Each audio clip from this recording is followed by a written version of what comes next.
Halo, jumpa lagi bersama Astrofisika. Kali ini kita akan belajar tentang cara membuat filter pasif pada aplikasi Proteus. Tapi sebelumnya saya jelaskan sedikit tentang filter pasif. Filter digunakan pada berbagai macam rangkaian elektronika, salah satunya pada rangkaian power supply atau adaptor. Dari namanya kita bisa menebak filter ini berfungsi sebagai penyaring. Apa yang disaring? Tentu saja frekuensi sinyal. Berdasarkan komponen pembentuknya, filter terbagi atas filter aktif dan filter pasif. Filter aktif tentu saja memiliki komponen-komponen elektronika aktif, antara lain transistor dan op-amp. Sementara untuk filter pasif, kita menggunakan komponen-komponen elektronika pasif. Nah, khusus pada video kali ini kita hanya membahas filter pasif. Secara umum ada 3 jenis filter pasif. Sebenarnya ada 4, nanti saya jelaskan. Yang pertama adalah low pass filter, yang kedua high pass filter, dan yang ketiga band pass filter. Yang keempat namanya band stop filter. Teman-teman lihat sepintas dari gambar ini. Untuk low pass filter atau tapis lolos bawah, frekuensi-frekuensi rendah akan lewat, sementara frekuensi-frekuensi yang tinggi akan diredam atau dihilangkan. Selanjutnya untuk high pass filter atau tapis lolos atas, teman-teman perhatikan dari gambar ini, frekuensi yang rendah akan dihilangkan dan yang dilewatkan adalah frekuensi-frekuensi tinggi. FH itu frekuensi high ya. Selanjutnya yang ketiga, band stop filter hanya akan melewatkan sinyal dengan frekuensi antara frekuensi low dan frekuensi high. Nah, untuk yang keempat, band stop filter, mekanismenya adalah kebalikan dari band pass filter ya. Jadi yang lewat adalah di kotak pertama dan kotak ketiga, sementara kotak kedua akan dihilangkan. Kita lanjut. Ini untuk low pass filter, rangkaiannya seperti ini, simple sekali. Hanya memiliki satu resistor dan satu kapasitor. Sebenarnya untuk filter pasif, selain resistor dan kapasitor, juga kita bisa gunakan induktor. Tetapi jarang dipakai, terutama karena fisik dari induktor ini lumayan besar. Jadi umumnya yang kita temui adalah low pass filter dengan kombinasi R dan C seperti ini. Nah, saya gambarkan sedikit di sini mekanisme kerjanya. Teman-teman perlu ketahui bahwa kapasitor ini adalah perangkat yang reaktif. Artinya, hambatan dari si kapasitor ini akan membesar jika sinyalnya kecil. Teman-teman ingat Xc atau reaktansi kapasitif dari kapasitor ini, rumusnya adalah 1/omega C. Dengan demikian, jika omega yang kita bisa ubah menjadi 2pi dikali frekuensi, jadi jika frekuensinya tinggi, maka reaktansi kapasitifnya akan rendah. Berarti hambatan kapasitornya akan rendah. Sementara jika frekuensinya rendah, maka hambatan kapasitornya akan tinggi. Dengan demikian, pada frekuensi tinggi, maka C ini menawarkan hambatan yang kecil. Oleh karena itu, sinyal dengan frekuensi tinggi akan ditarik menuju ke C dan selanjutnya disalurkan menuju ground. Sementara sinyal dengan frekuensi rendah akan diteruskan menuju tegangan output. Nah, ini adalah tanggapan amplitudo dari rangkaian low pass filter. Teman-teman lihat, di sini FC-nya, frekuensi cutoff-nya yang saya tunjukkan dengan mouse ini. Sinyal-sinyal sebelum frekuensi cutoff akan dilewatkan dan sinyal-sinyal setelah frekuensi cutoff-nya pelan-pelan akan diredam hingga akhirnya tidak ada sama sekali. Satu lagi saya perlu informasikan, karena low pass filter ini menggunakan komponen pasif, maka tidak ada penguat di situ. Oleh karena itu, tidak pernah terjadi V output lebih besar dari V input. Kemudian jika sinyal masukannya kita menggunakan sinyal kotak seperti ini, maka low pass filter juga akan berfungsi sebagai integrator. Kita lanjut. Untuk high pass filter, mekanismenya adalah kebalikan dari low pass filter. Jadi kapasitornya dipasang di atas, sehingga sinyal dengan frekuensi rendah otomatis diblok.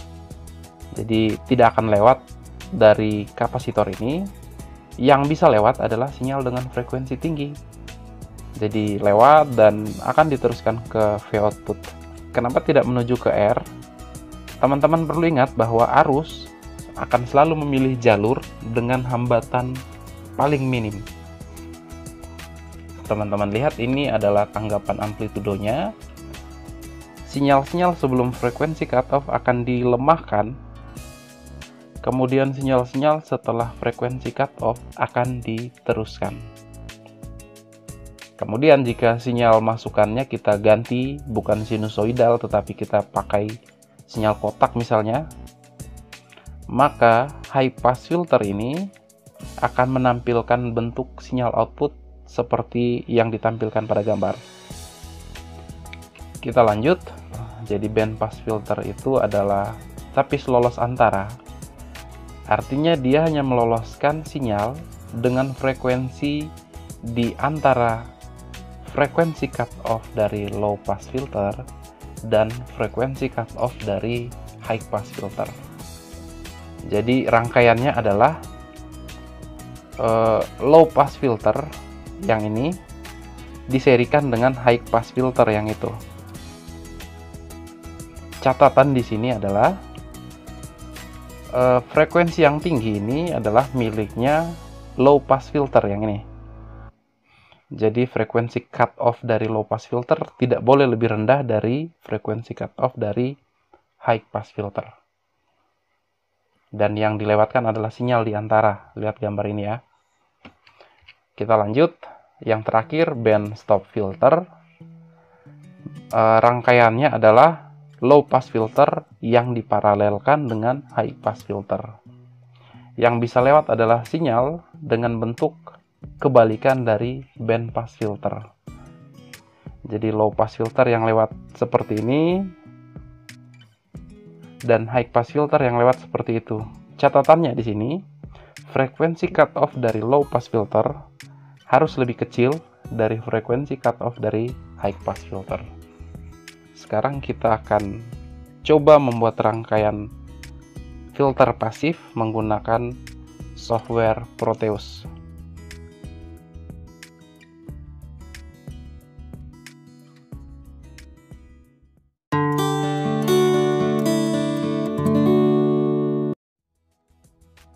Kita memerlukan resistor dan kapasitor tentu saja.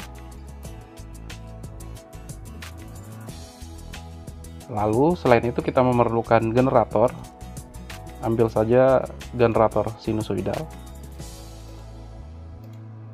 Kita juga memerlukan ground.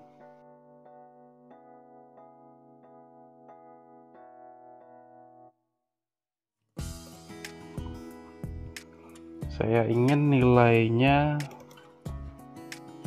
yang ini cukup 1 kilo ohm.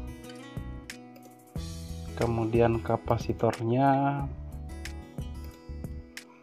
10 nanofarad. Oke, seperti ini. Kemudian untuk tegangan kita ambil peak to peak-nya 1 volt dengan frekuensi awal misalnya 10 Hz. Seperti ini teman-teman rangkaiannya. Cara lain sebenarnya teman-teman juga bisa memakai alternator sehingga nanti rangkaiannya kita buat tertutup. Tetapi saya ingin menggunakan yang seperti ini, sama saja. Kemudian untuk melihat bentuk gelombangnya, kita ambil osiloskop tentu saja. Channel A saya ingin melihat bentuk gelombang input. Channel B saya ingin melihat bentuk gelombang output. Ya. Langsung saja kita perbesar. Ya. Yang kita pakai adalah channel A dan channel B. Maka C dan D saya matikan. Kemudian A dan B nya kita turunkan tegangannya.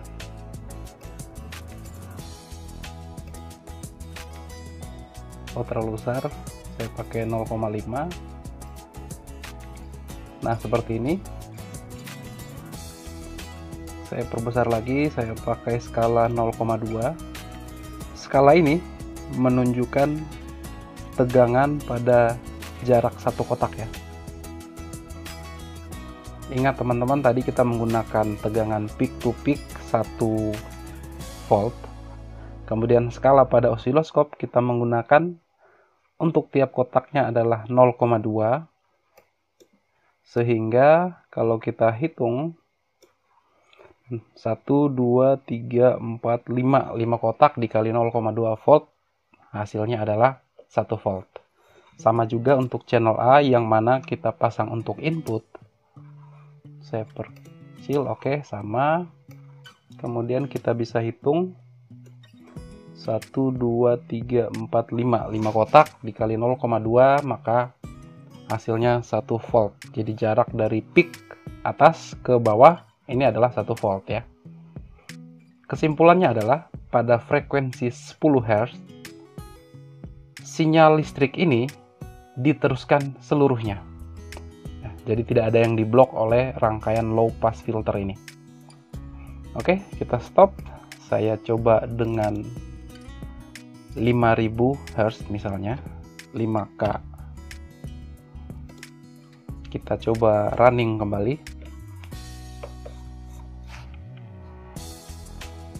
Masih belum berbeda teman-teman antara sinyal input dan sinyal output. Namun mulai ada pergeseran fasa dari sinyal output. Teman-teman perhatikan, ini puncaknya tepat di garis. Outputnya mulai bergeser mendahului. Ya, kita stop, saya lanjut kembali. Misalkan saya mau pakai 20K, kita running. Nah, teman-teman lihat sudah mulai berbeda. Yang kuning masih seperti yang tadi, tetap 1 volt peak to peaknya.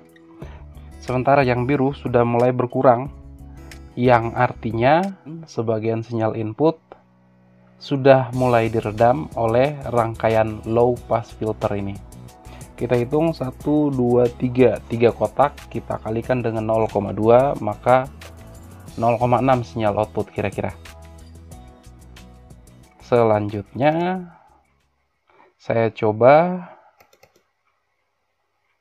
50K misalnya. Oh, semakin kecil teman-teman, lihat. Saya ratakan dulu.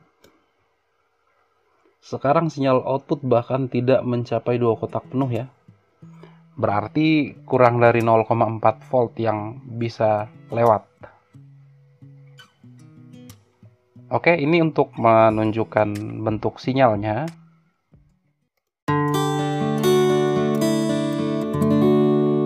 Kalau saya langsung ganti dengan misalkan sinyal kotak, kita running kembali.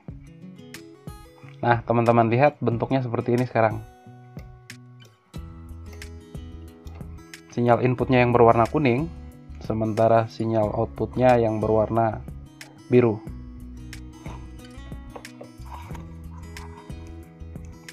Coba saya turunkan frekuensinya.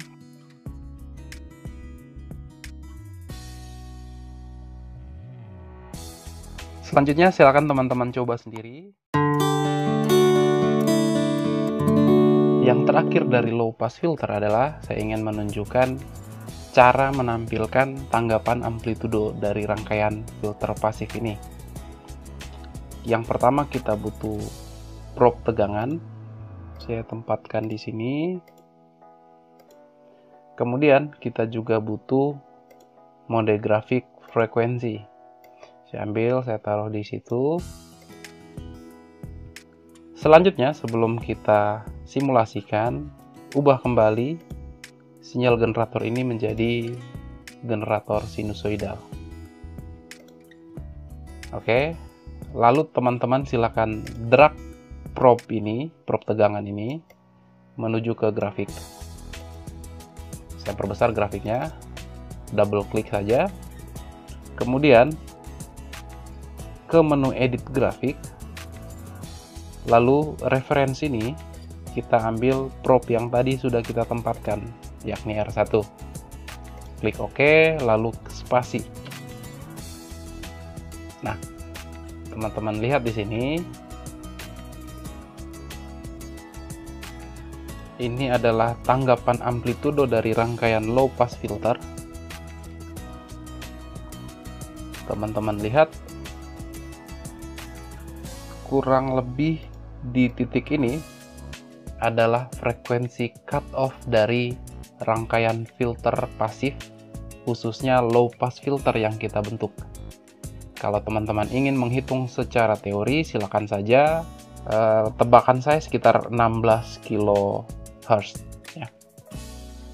Jadi kalau teman-teman mau bandingkan dengan grafik yang tadi kita lihat, yang ini kurang lebih sama ya dengan hasil yang kita dapatkan. Oke teman-teman, demikian cara membuat rangkaian low pass filter, kemudian juga cara melihat gelombang dan cara melihat grafik tanggapan amplitudonya melalui aplikasi Proteus. Video berikutnya kita akan melihat rangkaian high pass filter. Sampai jumpa.